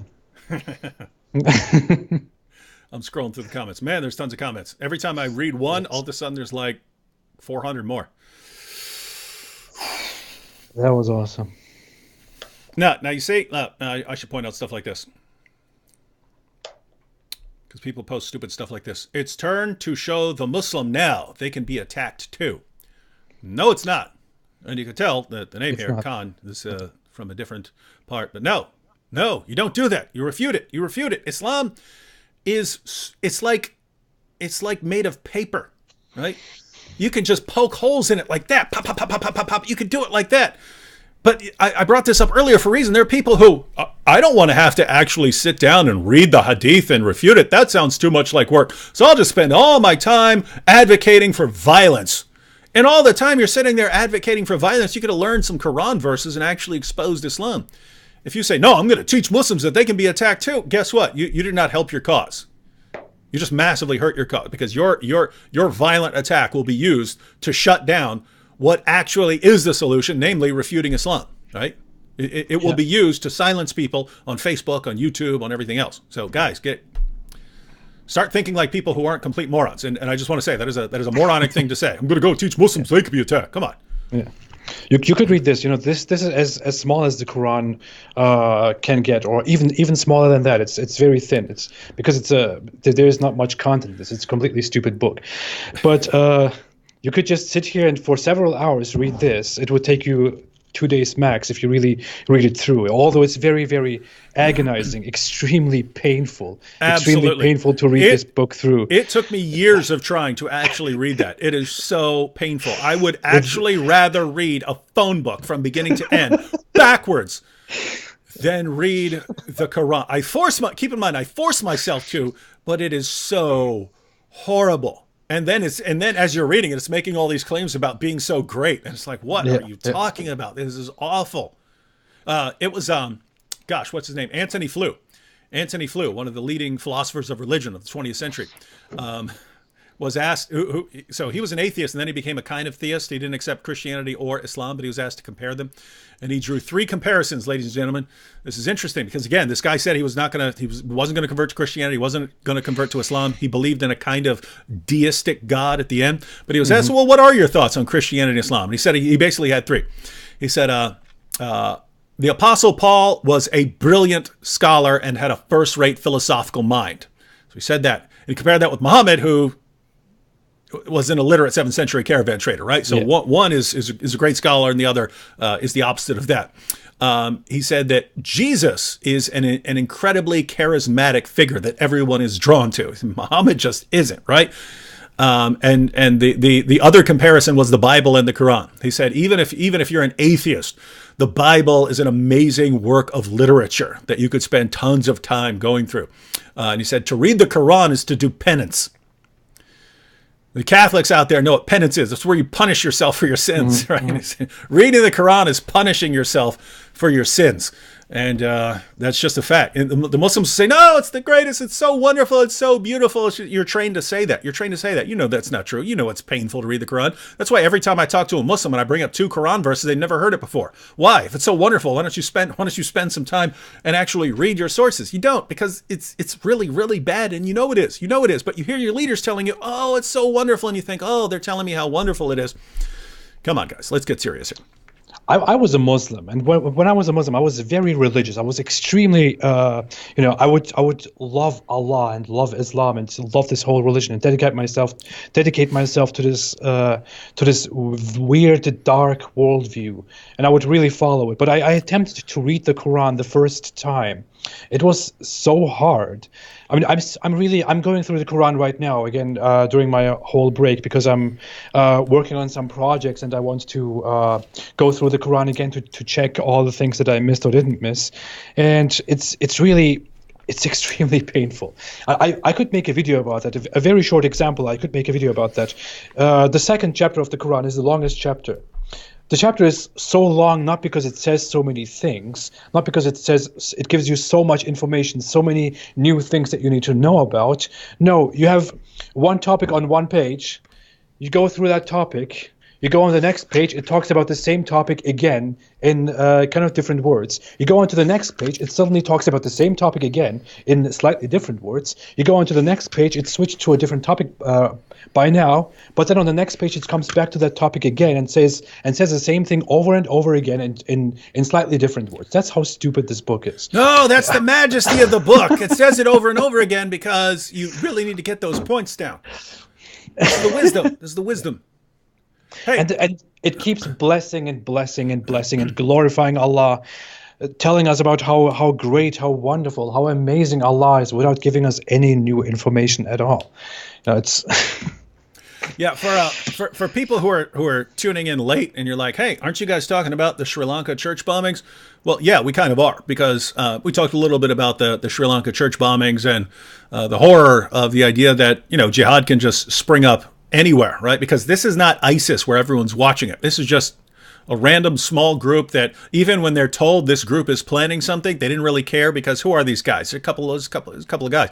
Meanwhile, they kill hundreds of people, rolling straight up into hotels. And think, what do you do about that now? If you're Sri Lanka, what now? You need to triple your security in hotels. You need to insert metal detectors and all these things. Christians need to be.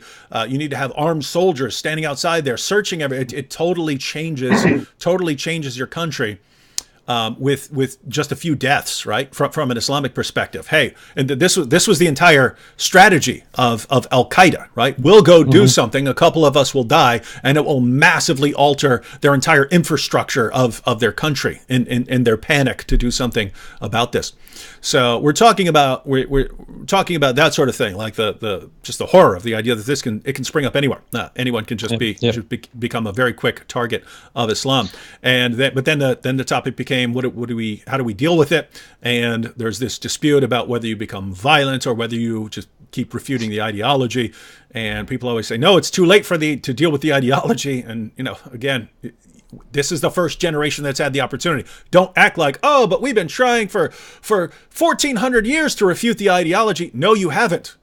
You've spent 1,400 years fighting battles, and it didn't work. Yeah. It didn't work, right? Refute the ideology. You didn't have the sources in your hands to refute the ideology. Now we're the first generation that has open access to Muslims around the world through the internet, and we're the first generation that has open access to their sources.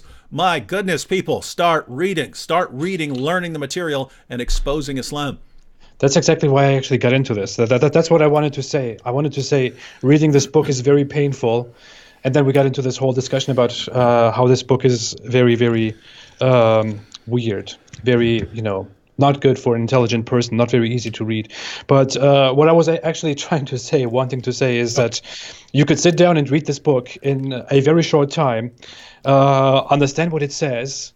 You can be, if you have a good memory, you can memorize so much of this book because it's just very easy to memorize, because it says some things over and over again when it shouldn't. And then you can go out there and you can discuss with Muslims and you can make your arguments. You can study this again, sit down and study this again, because there's not much to study here in this book. And can go out and argue with Muslims and refute their arguments, refute Muslim apologists.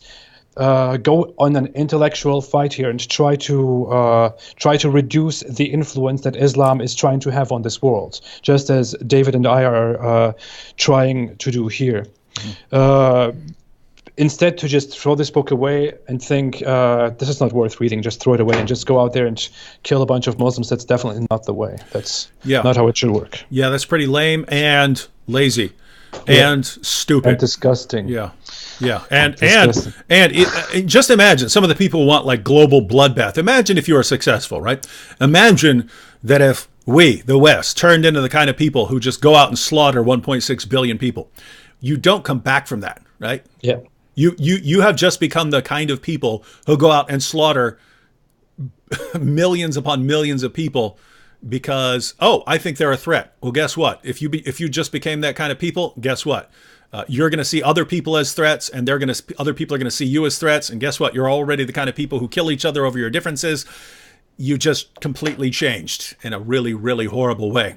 So you don't want to go down that road. So and if you're concerned and angry about how violent Islamists are and religious Islamic groups are, and if you think that should end, then fighting them violently is definitely not the way, because it will do the opposite of that, and it will make things so much more worse, a dozen times worse, because they are ready for you to do something like that so they can go out and do even more, and no one wants that. We have never solved this problem this way. The only way we can solve this problem is to intellectually fight here. Here you go. Bixar says, how many years terrorist attack being handled? How many terrorist groups have been destroyed? But why are terrorist attacks still happening? Because they never touch the ideology that leads to it. Mm-hmm. Did you catch that, everyone? ISIS has been mostly defeated, right? They're still around, but they've lost most of what they've had. So ISIS has lost massive ground. But the ideology that led to ISIS is alive and well, right? When ISIS said, hey, we're the caliphate, people from around the world started coming to the Middle East to join ISIS, right? That means those people were already thinking in that way, right? They were already thinking that. They were just waiting for someone to step up. Why were they thinking like that? Because that's what their sources say. Right? That's why they were willing to go there. So yes, that's the idea, right? You can defeat ISIS. You can crush ISIS. When the opportunity arises, another ISIS is going to step up. unless you refute the ideology that holds and props ISIS up. If you refute the ideology, the other problems go away. And just keep in mind, you don't have to convince every Muslim in the world to leave Islam, right? As long as you really weaken the ideology so that people have some doubt, so that a bunch of people do leave Islam, so that there are tons of former Muslims criticizing Islam, so that the basic facts about Islam are common knowledge, so that Muslim preachers can't come into an area and say whatever they want and mislead people because there are too many people there who know the truth. And lots of people also have doubts because even though they're still Muslims, yeah, I still believe that this is true, but gosh, yeah, there are some serious problems with this Muhammad guy. Then you still have Muslims, but it's just not the kind of threat. It's just not the kind of threat that it is. And you solve the problem. And notice you can do all that. You can do all that by refuting the ideology. So, couple ways you could do that. You could learn the Quran. You could go in depth. You could learn the Quran, go through the Hadith, and so on. Keep in mind, even though this looks like tons of information, if you look at like Sahih al-Bukhari, it's 9 volumes. But those stories repeat themselves over and over and over again, right? Because you'll have the same story by a different narrator and stuff. And they just, so I think there's like a 2-volume edition, which is just leaving out all the repeats, right? So it's actually much less than it looks like. The Quran is a pretty small book. I actually recommend, if you're not going all into it, studying topically. Right, studying topically. So basically picking a topic that you're interested in, whether it's jihad or if you're a Christian, if you're interested in, the Muslim responses to the crucifixion, picking a topic you're interested in, go to the Answering Islam website and learn that topic well, and then go out and use what you've learned with Muslims online and get it. I think what people need to absorb is the idea that, you don't have to be Rambo, right? You don't have to be a one-man army. You're part of a group. And if you become good at one thing, right? One thing, one issue, one argument, and you go out and you just share that with as many people as possible and you inform people about that, well, guess what? Other people can do the other things. And so if you have a ton of people and they're each doing different things and they're each specializing in different areas, then you've got something huge. Got something huge there. By the way, I have for all those who are looking for a good translation, an accurate translation without bias, especially without pro-Islamic bias. There is a translation that I have recently become familiar with, which is Alan Jones translation of the Quran. I started taking that as a reference recently, and I have found it very accurate and very useful. I would personally suggest that. Mm-hmm. Which one did you like? Alan Jones? Alan Jones, My favorite Quran translation, not in terms of its accuracy, he does try to water some things down, but it's the Oxford edition by I forget his name, something Halim, but yeah, I don't get it right. So it's the normal like Oxford Classics edition, but the idea is he's a good English writer, and the Quran is very, very painful to read in any language, but he does a good job trying to make it make sense in English. So compared to like the Hilali Khan or the Yusuf Ali, much easier to read, I found. Muhammad Abdul Halim. That's I think that's what you mean. Muhammad Abdul Halim translation. Muhammad A.S. Abdul Halim. Yeah, I looked into that too. I found it very much easier to read than many others that we have. But yeah. Hey, so go ahead. No, go.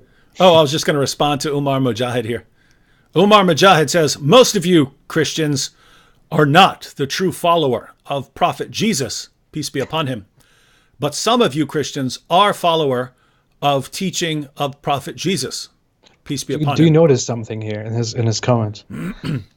Hey, Umar, you want to know who's truly following Jesus? Let me read a verse for you.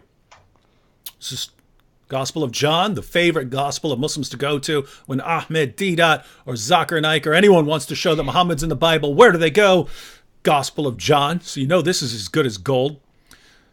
John chapter 6, verse 40, Jesus says, This is the will of my Father, that everyone who looks to the Son and believes in him shall have eternal life, and I will raise him up at the last day.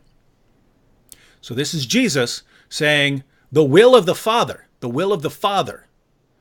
is that you should look to the Son and believe in him. And if you look to the Son and you believe in him, you will have eternal life. And he, the Son, will raise you up on the last day.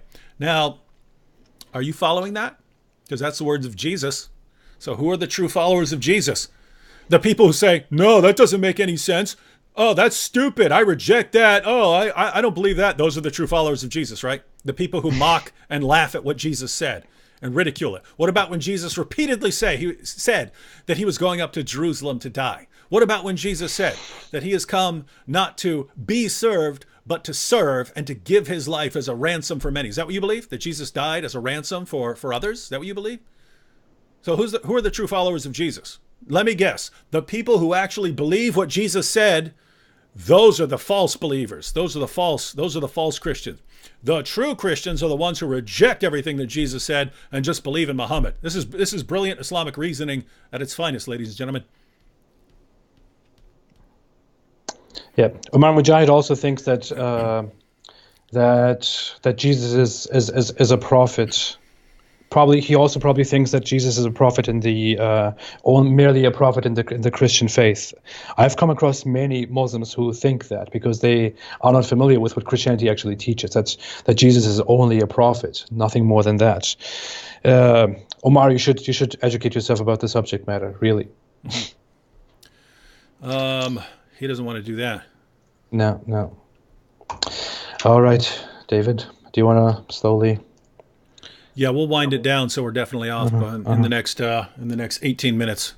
18 minutes, really? Oh well, I mean, no. If you're getting worn out, man, I'm worn out too. I've been worn out all day. Yeah. All right, I'm currently taking rest. It's being a little bit hard on me sometimes. All right, guys, we're gonna wind it on. We're gonna wind it on down now. The first and last here says, I want to do a live show one time with you. I'm a Christian Arabic speaker. I debate Muslims and teach about real Islam. God bless. Well, first and last, you've been banned from YouTube, so you are clearly a bad person and a bad influence. And we're just going to have to. You deserve to be blocked. You know what's sad is that's actually how it works. Like I've seen, after I got banned by Facebook, even though it was a ridiculous charge and it was just 3 days. And then from Twitter, again, on a completely false charge. Twitter said I posted video footage of the attack, which was obviously a false flag. Someone claimed that I did, even though I didn't. And Twitter didn't even bother looking at my video. They just flagged it and said, take it down. So once that happens, and now, okay, I'm not on Twitter or Facebook anymore.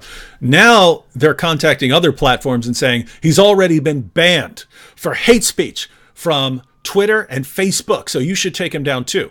So that's how it snowballs. That happened to Robert Spencer, right? So he got banned from the UK. Just completely ridiculous claim. We don't want him here. It's going to be bad. There's going to be an uproar and stuff like that.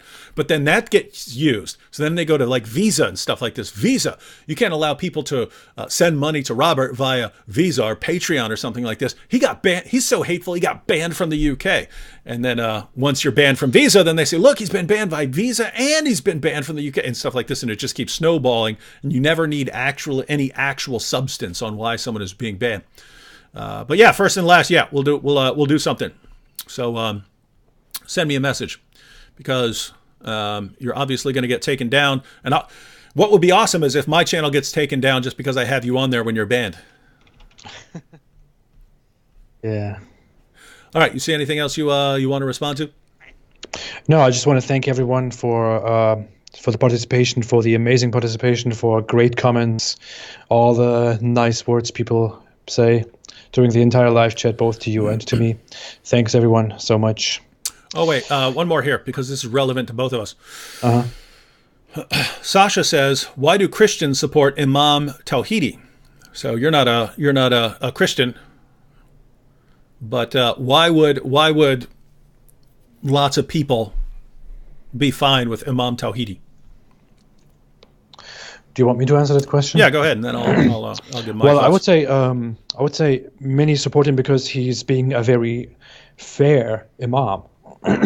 He's he points out all the stuff that is wrong with the current Islamic world, or everything that is wrong with how people practice Islam and the Islam people believe in. For all those who don't know, Imam Tawhidi doesn't believe that people who follow Islam majorly in this world are following Islam correctly, and he thinks all these horrible, terrible acts that are promoted in the version of Islam that the vast majority of Muslims believe in are a kind of a perversion, and that Islam and that Muslims as a community need to be reformed and need to focus on more modern, more productive, more peaceful ways, like living in a modern society and following the rules and laws and morals of a modern society. That's what he says. And on this quest, he works together with many Muslims. He works together with Christians and atheists and Jews and Hindus and so many other groups. And he's really out there pointing out all the problems that exist in this community and offers solutions to fix those. Maybe not everyone agrees with his solutions, but he does that, which is why many people choose to support him in what he does, because some say that he can't be trusted, that he's also on a wrong path, whatever people say about him. But others simply think that supporting such a guy among all those who support and promote very dangerous ideologies would be good in the long run. Mm-hmm. Yeah, and guys, at the end of the day, my concern is some of the teachings of Islam are very bad. They're bad for society. What I find is that you have lots of Muslims saying Islam is wonderful, Islam is peaceful, Islam is great, and as soon as you start criticizing it, they lose their minds, right? Yeah. And they start trying to shut you down and silence you, and how dare you criticize Islam and stuff like that. And you have people who are saying that Islam is wonderful, or they want to reform Islam and things like that, but you're still not allowed to criticize it. You're not allowed to question it. You're not allowed to raise objections. They'll still label you an evil hate monger for raising criticisms about things Muhammad said about Jews or women or something like that, right? Uh-huh. I don't trust people like that, right? If someone says, hey man, we're gonna help Islam, and yeah, we got some bad elements, but we're gonna move forward. If as soon as you start raising objections about Islam, they start attacking you, I don't trust them. I don't trust that. I don't trust that they're serious, right? If someone is raising a lot of the same issues about Islam that I am raising, and that person is a Muslim, then when he says he's trying to make a difference and he's trying to set Islam on the right track, no, I don't believe it can be successful. I don't believe that you could really reform Islam. Same. But if you can help some of those people out of those teachings, by all means, right? By all means, do it. And so, when someone is naming a lot of the same things in Islam that I'm bringing up, and is criticizing a lot of the same points that I'm bringing up, that's someone I look at and say, okay, even though I disagree with him and I don't think it's actually going to work, I can take him seriously. I can take him seriously in what he's saying. With that said, I've never really followed a lot of what he's said. I basically saw a lot of the tweets and a lot of the things that he complains about, and he is pretty quick to shoot down leftists who are trying to silence any criticism of Islam. He's pretty quick to raise a lot of the same points. Again, this is just on Twitter, but I'm planning on having an interview with him where I can get a little more in depth on some of his ideas. But that's why so far. Now, it's always possible that I'll learn more and I'll be like, oh, I don't trust this guy. As of right now, just from seeing the things he tweets on and stuff like that, I think, okay, well, this is someone I can take seriously. Yeah. All right, everyone. He's someone who came together with me, for example, a very blasphemous little apostate, and just had a talk with me about all the problems of the Muslim community. So, why not just have a sit with him and talk with him? Yeah, again, I'm fine with people like that. I'm fine with people disagreeing with me, as long as you agree that we can all speak and discuss these things and not get either shut down by violence or not get deplatformed, things like that, as long as you're okay with keeping. Basically, it's like this, right? If a Muslim says, you know what? I understand why you guys have a problem with Islam. Just so you know, I'm trying to change it. But for right now, I understand why you guys got a problem with Islam. And you have every right in the world to look at what you're seeing and speak out against that and stuff like that. If you're like that, I'm fine with you as a Muslim, right? I'll trust you. I'll trust you on that. You might later give me reasons not to trust you or something like that. But guys, I'm not against every Muslim. I'm against the ideology. But as long as people are cool with me speaking out on it and refuting it and stuff like this and are willing to discuss it, I'm good. We're good. Yeah. All right, so we're wrapping it up here. All right, guys. So don't forget to like, don't forget to share. Yeah, don't forget to smash that like button. I'll give my concluding thoughts, and then AP, you can give your concluding thoughts. Here's my concluding thoughts, guys. I will probably do this after terrorist attacks. A couple of us will try to go live or something like that, just to briefly discuss the issue. And I think it's good. That's why we're fine with the Muslims coming on here and having discussions. We want people, instead of steaming and fuming and deciding how to go kill, just get together and start talking and making fun of things. And as long as you're making fun of things, you're not out killing anyone. But I think last year it was last year, I made a video titled something like "Why All Terrorism Is Islamic" or something like that. It's now Islamic or something. Yeah, something like that. Whereas if you look at the title, you go, no, you got Anders Breivik and you got other people. And it was it was a discussion of an atheist who went into a church and killed a bunch of Christians, right? And my point was that all terrorism is used for an Islamic agenda now, no matter who it's for, who it's by, or who it's against, right? And back in that instance, it was an atheist shooting Christians. You think, what does Islam have to do with this? Well, if you went to Muslim social media pages, it was, you see, they're not going after this guy's ideology. People aren't trying to refute his ideology. They're not asking questions about where he got this information or who he's associated with. But if you're a Muslim, then they go after your ideology, which again is total nonsense, right? It's total nonsense. The media bends over backwards to shield Islam from criticism.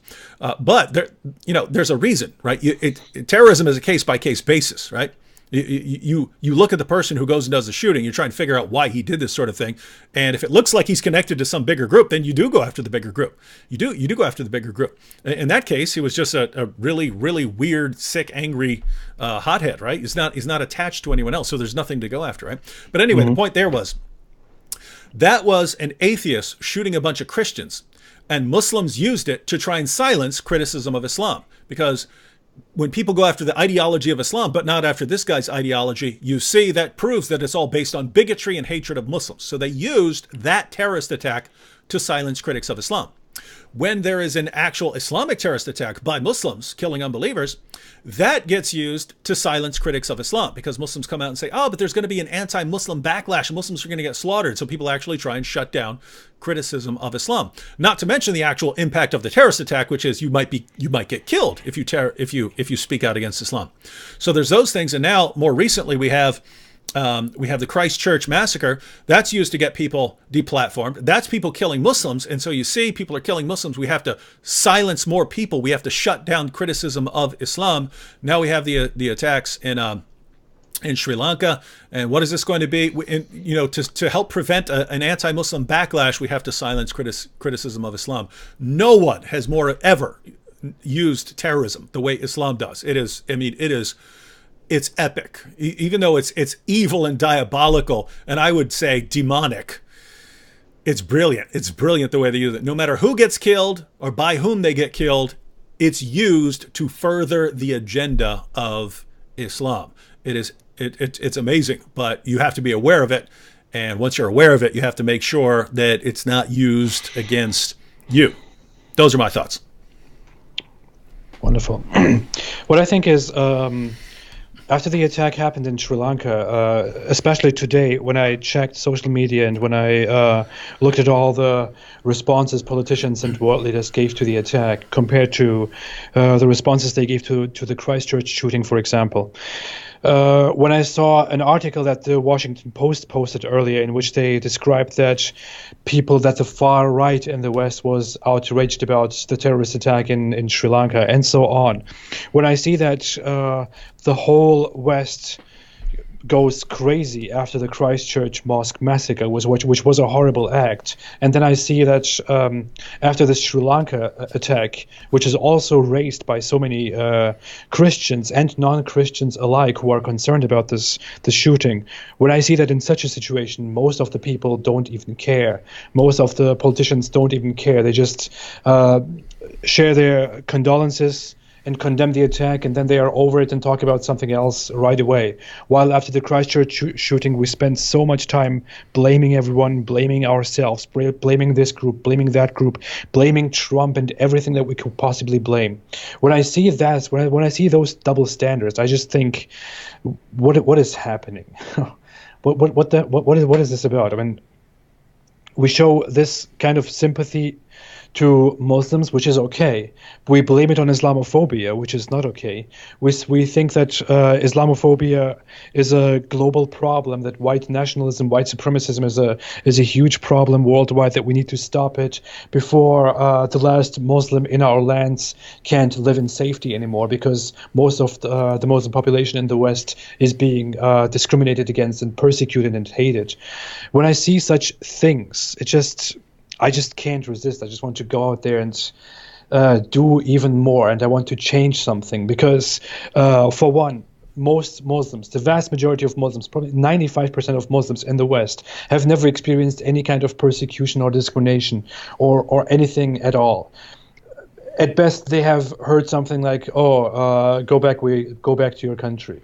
That's all. That's all they've heard, most of them. Or just little remarks about their religion, just regular things that we say to each other in a normal society. Most Muslims in the West are not being discriminated against or hated or subject to prejudice and subject to violent actions or anything at all. While in the Islamic world, Christians are persecuted every day. If you don't believe me, if you think this is just a pro-Christian talking point, although I'm not a Christian, then you can open a list of terrorist attacks that happened in Pakistan, in Egypt, in Sudan, in Somalia, in Nigeria, in so many other countries, in Pakistan, and you can compare all those terrorist attacks to terrorist attacks that happened in the West where Muslims were targeted. Just compare them. And really, there won't be much to talk about after that. You will probably think that I'm completely right. There is no persecution, no discrimination toward Muslims in the West. There is complete persecution and discrimination toward Christians and other minorities, but led by Christians in the Islamic world. And we need to get out there and just not be afraid of saying this. We need to get out there and say this. If the media, if the leftist media and the politicians and the world leaders can't say this because they think it's not cool to stand with Christians, then we need to go out there and say these things as they are. We need to speak about the problem of Islam.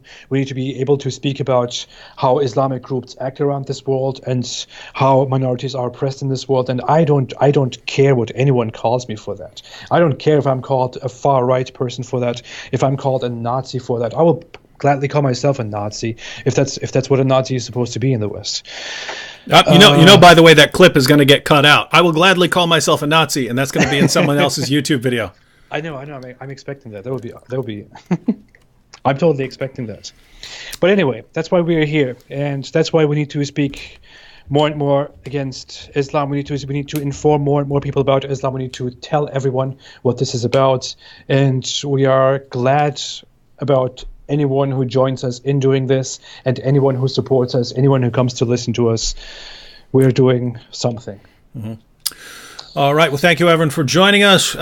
Suleiman here says, David would repent and come to Islam before it's too late.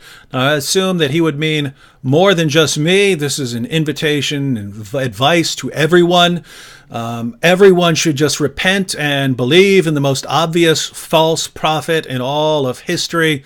Just believe in him, repent, and believe in the guy who had sex with a 9-year-old girl and took the divorced wife of his own adopted son after causing the divorce, and married more wives than his own revelations could allowed, and got caught having sex with a slave girl and made an oath about it, and then broke the oath because Allah told him to. Just all these things. Just believe in this guy before it's too late. So that's his advice, but the apostate prophet has some closing advice also for everyone. Who are you going to listen to? Suleiman Abdul Karim here, or the apostate prophet who would have this to say? What's your advice, apostate prophet? Stay away from Islam.